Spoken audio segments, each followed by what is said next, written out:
لا إله إلا الله وحده لا شريك له وأشهد أن محمدا عبده ورسوله أما بعد فإن خير الحديث كتاب الله وخير الهدي هدي محمد صلى الله عليه وسلم وشر الأمور محدثاتها وكل محدثة بدعة وكل بدعة ضلالة وكل ضلالة في النار. أعوذ بالله من الشيطان الرجيم. بسم الله الرحمن الرحيم. ومن يرغب عن ملة إبراهيم إلا من سفه نفسه ولقد اصطفيناه في الدنيا وإنه في الآخرة لمن الصالحين إذ قال له ربه أسلم قال أسلمت لرب العالمين. اللہ اکبر لا الہ الا اللہ واللہ اکبر وللہ الحمد.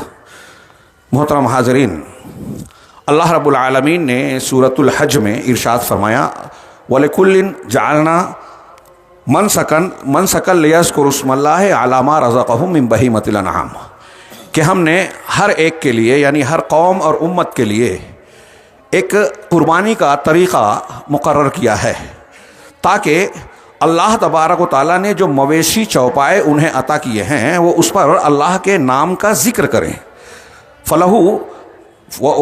آگے اللہ نے فرمایا فَإِلَٰهُكُمْ إِلَٰهٌ وَاحِدٌ، چنانچہ یہ یاد رکھو کہ تمہارا الہ قابل عبادت ذات ایک ہی ہے، الہ واحد فَلَهُ أَسْلِمُوا، اسی کے تابع دار بن جاؤ، اپنے آپ کو اسی کے حوالے کر دو.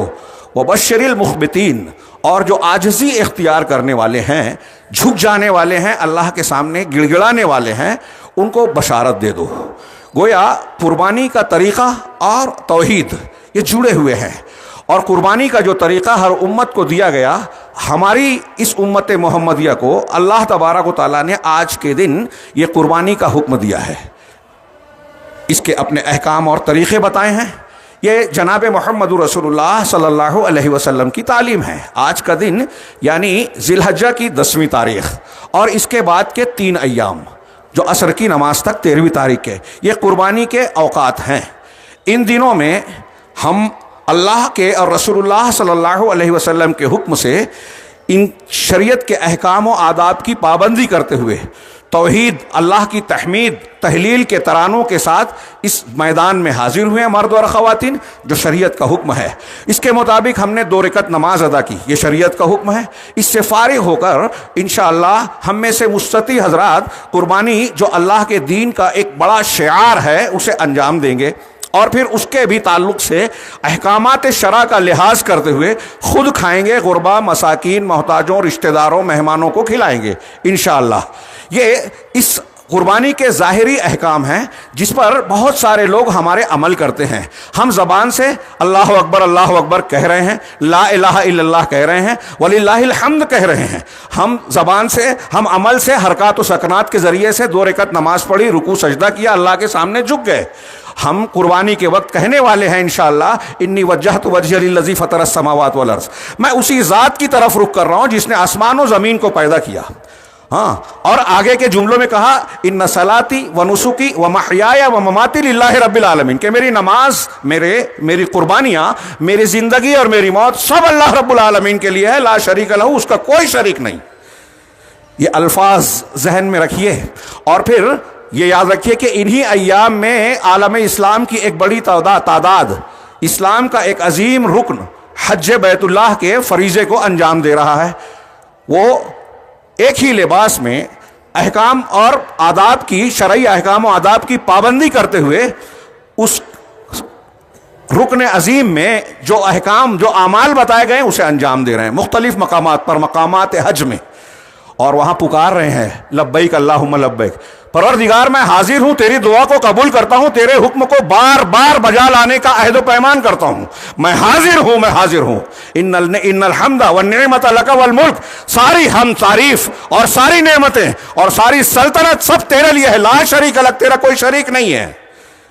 یہ حاجی حجاج کرام ان الفاظ کے علاوہ اللہ رب العالمین کی تحلیل، تکبیر، ذکر و اذکار اور مختلف اعمال انجام دیتے ہیں. یہ سارے اعمال، وہ مقامات، یہ قربانی ہمیں جوڑتی ہے توحید سے، یہ بتاتی ہے کہ ہمارے دین کی بنیاد توحید ہے، اور یہ عید الاضحیٰ کو بطور تہوار، بطور خوشی کا دن جو اللہ رب العالمین نے ہمیں دیا ہے، اس توحید کو تازہ اور جدید بنانے کے لیے ہے۔ اور یہ توحید جب ہماری جدید ہوگی تو ہمیں زندگی کے مسائل کو حل کرنے میں آسانیاں ہوگی، دنیا میں بھی ہمارے لیے آسانیاں ہوگی، اور دنیا کے بعد کے سفر میں بھی ہمارے لیے کامیابی کا امکان روشن ہوگا۔ چنانچہ اس توحید کی بنیاد پر ایک چیز اور جوڑی گئی کہ اس توحید کو آپ صرف زبان سے کلمات ادا کر کے، زبان سے لبیک اللہ اکبر کہہ کے، 2 رکعت شکرانہ ادا کر کے، ان صلاتی و نسکی کہہ کر، یہ کافی نہیں ہے تمہاری توحید کا، تمہارا ملت ابراہیمی کی پیر، بلکہ ان الفاظ میں تمہارے اندر وہ جذبات، وہ روح، وہ معنویت ہونی چاہیے جو سیدنا ابراہیم علیہ السلام اور ان کے خانوادے میں دیکھی گئی، اور اس کو بطور نمونہ اللہ تعالیٰ نے پیش کیا۔ اور اللہ تک رسول صلی اللہ علیہ وسلم جو سید المرسلین ہیں، ان کو خطاب کر کے کہا ثم اوحینا الیک ان اتبع ملت ابراہیم حنیفا، کہ پھر ہم نے آپ کی طرف یہ وحی کی کہ آپ ملت ابراہیمی کی پیروی کیجئے۔ ان اتبع ملت کیا ہے؟ وما کان حنیفا، یکسو ہو کر، سارے لوگوں سے کٹ کر صرف اللہ سے تعلق جوڑے، سارے لوگوں کو چھوڑ کر صرف اللہ پر بھروسہ کرے، اسی سے محبت کرے، اسی سے لاؤ لگائے، اسی سے مانگے۔ وما کان من المشرکین، اور وہ مشرکین میں سے نہیں تھے، موحدین میں سے تھے ابراہیم علیہ السلام۔ اللہ تبارک و تعالیٰ نے اس آیت کریمہ میں جو میں نے خطبہ مسنونہ کے بعد پڑھی، وَمَن يَرْغَبُ عَن مِّلَّةِ إِبْرَاهِيمَ إِلَّا مَن سَفِهَ نَفْسَهُ، یہ ملت ابراہیمی کیا ہے؟ اللہ تعالیٰ نے کہا کہ جو اس ملت ابراہیم سے بے رغبتی بردے گا، ہٹے گا، وہ وہی شخص ہے جس نے اپنے آپ کو بے وقوف بنا لیا، جو جاہل ہے، بے وقوف ہے، نادان ہے۔ قرآن کہہ رہا ہے الا من سفہ نفسہ، جس نے اپنے آپ کو بے وقوف بنا رکھا ہے، جو محض بے وقوف ہے، بس وہی ہے جو ملت ابراہیمی سے منہ موڑتا ہے۔ ملت ابراہیمی کیا ہے؟ یہ دین محمدی ہے۔ اللہ تبارک و تعالیٰ نے ہی ارشاد فرمایا قرآن مجید سورۃ الانعام میں، نبی کریم صلی اللہ علیہ وسلم سے کہا کہ قل، آپ کہیے، اننی ہدانی ربی الی صراط مستقیم، کہ میرے پروردگار نے مجھے صراط مستقیم کی طرف رہنمائی کی ہے۔ کون سا صراط مستقیم؟ دینن قیمم، ایک مستحکم مضبوط سیدھا دین ہے۔ دینن قیمم ملت ابراہیم حنیفہ، ملت ابراہیمی ہے جو صرف اللہ کی طرف رخ کرنے والی تعلیم دیتی ہے، عمل سکھاتی ہے۔ وما کان من المشرکین، اور وہ مشرکین میں سے نہیں تھے۔ یہ ہے ملت ابراہیمی۔ اس سے انحراف کرنا، قرآن کی آیت کہہ رہی ہے کہ بے وقوفی ہے۔ جو ملت ابراہیمی سے ہٹے گا وہ بے وقوف ہے، نادان ہے، جاہل ہے، اپنا نقصان کرنے والا ہے، نامکمل ہے۔ اور جو اپنے آپ کو عقل مندوں کے خانے میں ڈالنا چاہتا ہے، کامیاب بننا چاہتا ہے، اللہ کا مقرب بننا چاہتا ہے، اسے ملت ابراہیمی کی پیروی ہر حال میں کرنی ہوگی۔ اس کے بغیر چارہ نہیں ہے، اس کے بغیر کامیابی نہیں ہے۔ اللہ رب العالمین نے آگے فرمایا وَلَقَدِ اسْتَفَيْنَاهُ فِي الدُّنْيَا وَإِنَّهُ فِي الْآخِرَةِ لَمِنَ الصَّالِحِينَ، ہم نے دنیا میں ابراہیم کو چن لیا، نبوت دی، خلیل بنایا، اور ان کو اعلیٰ ترین مقام سے نوازا، عزت بخشی۔ یہود نصارہ ہی نہیں، مسلمان ہی نہیں، یہود و نصارہ بھی ان کی عزت کرتے ہیں، اپنے آپ کی طرح ان کی نسبت کرتے ہیں، یہاں تک کہ مشرکین مکہ بھی اپنے آپ کو ملت ابراہیمی کا پیروکار بتاتے تھے۔ لیکن ملت ابراہیمی کا پیروکار کون ہے؟ حضرت ابراہیم نہ یہودی تھے نہ نصرانی، ما کان ابراہیم و یہودی ولا نصرانی، نہ یہودی تھے نہ نصرانی تھے، حنیف تھے، توحید والے تھے، مشرکین میں سے نہیں تھے، مشرک بھی نہیں تھے مکہ والوں۔ حضرت ابراہیم علیہ السلام کا سے تعلق کے حقدار کون ہیں؟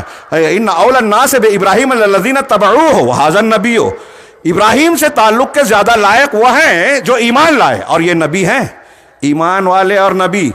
تو اب ہمارا اور آپ کا تعلق کیا ہے؟ کیا ہم ملت ابراہیمی پر ہیں؟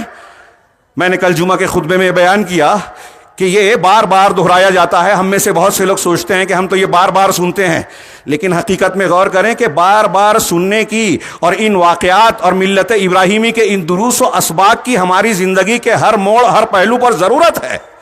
ہمارے سامنے جو بھی مسائل ہیں، مشکلات ہیں، پریشانیاں ہیں، گھر سے لے کر سماجی زندگی میں، قومی اور ملی زندگی میں، اجتماعی معاملات میں، ہر جگہ آپ کو ملت ابراہیمی کی پیروی ملے گی۔ اپنے بچے کی تربیت کرنا ہے تو ابراہیم علیہ السلام کو دیکھیے کہ دعا مانگ رہے ربی حبلی من الصالحین، بیٹا اچھا نیک بیٹا دے پروردگار، یعنی اللہ سے مانگا جائے۔ اور بزرگوں پیروں سے نہیں، ابراہیم علیہ السلام سے بڑھ کر کون ہوگا؟ نبی کریم صلی اللہ علیہ وسلم کے بعد سب سے اعلیٰ درجے کے۔ لیکن اللہ سے اولاد مانگ رہے ہیں، ہمارے یہاں بہت سے لوگ غیر اللہ سے مانگ رہے ہیں۔ اللہ سے مانگا تو صالح اولاد مل گئی تو دعا مانگی،